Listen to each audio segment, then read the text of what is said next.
All right. This is a video for Alex the Second. This is why I'm shooting this because you're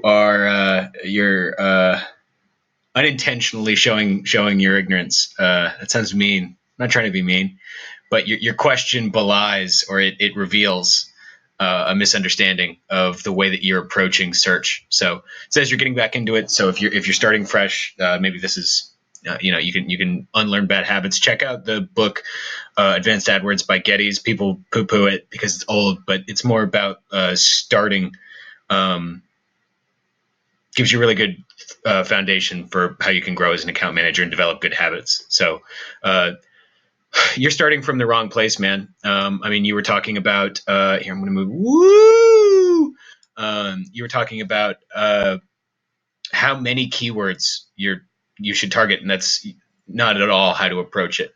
So what you need to do is you need to select keywords that are going to do a good job of connecting commercial intent, or of identifying people that are demonstrating commercial intent without a preference for your client or their competitors. And you need to go keyword by keyword and say, is this person trying to buy like right now, like chop chop?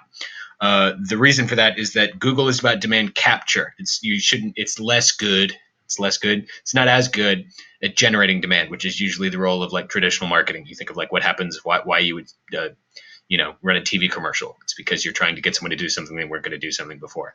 You are trying to take people that with their searches, you are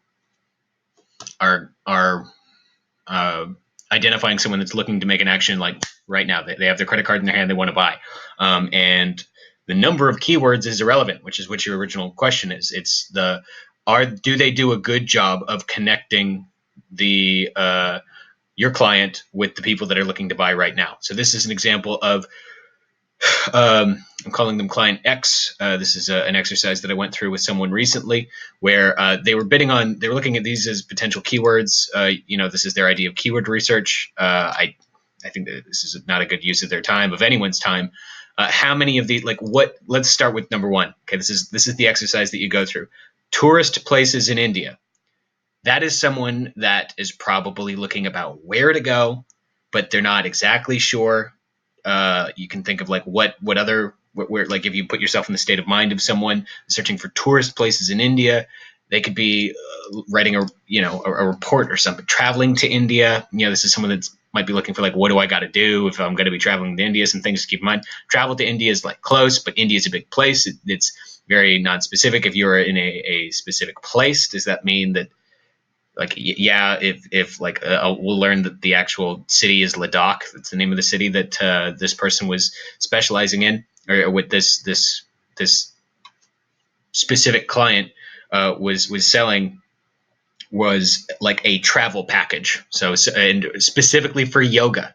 So there was with a key differentiator of it being a yoga like tourism, right? Like you can come do yoga and it's like a retreat. So you're going to do a yoga retreat. You're going to go somewhere. You're going to go to India. You're going to do yoga for a week, and you're going to come back like an even more obnoxious hippie than you could wrap your mind around, right? And so tourist places, India, travel to India, tour of India. Like, no, yeah, a yoga tour, and it's not just. So they do. If you did want to go to Ladakh and just be there, I don't know, not do yoga, stare at the wall. That it's not impossible to imagine that someone traveling to India would be happy going to Ladakh, but that's not exactly what you are going to be doing.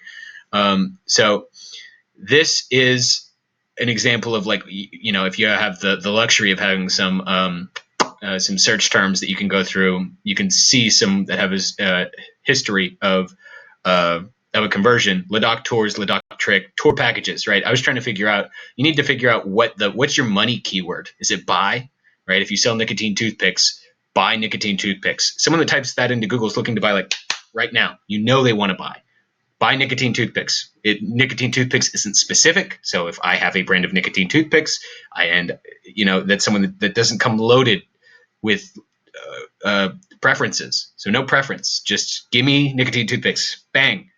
And that's who you're going after. Here specifically, I'm trying to think. I'm thinking about, smart thing that's to be included in the ads. You're seeing some other stuff here, but like what this specific client was, it wasn't trips to India.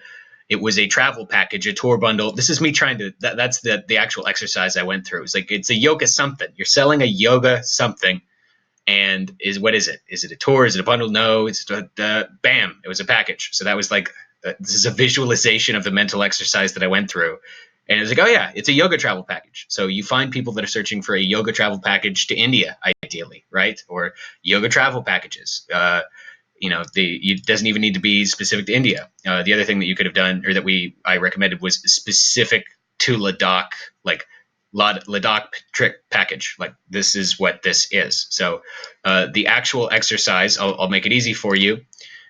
The people looking for your clients that you need to identify are, you need to figure out, and you need to tell your client to fill this in or help you fill this in. What I am, what I do, what I sell.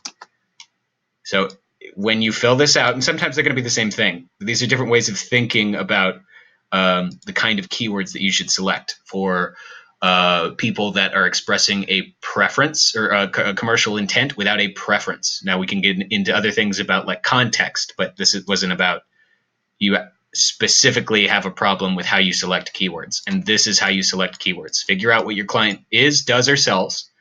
Fill this out, and then find out what the money keywords are. What are people searching right before they're looking to buy something that they're not competitor terms. That's again another topic entirely. But this is how you do this exercise. So the number of keywords is unimportant as long as you can accurate. It's not pedantic to say that the keywords you select, there's a realistic expectation that someone is looking to buy right now, and you're just helping them choose your client. I think that's it. Goodbye.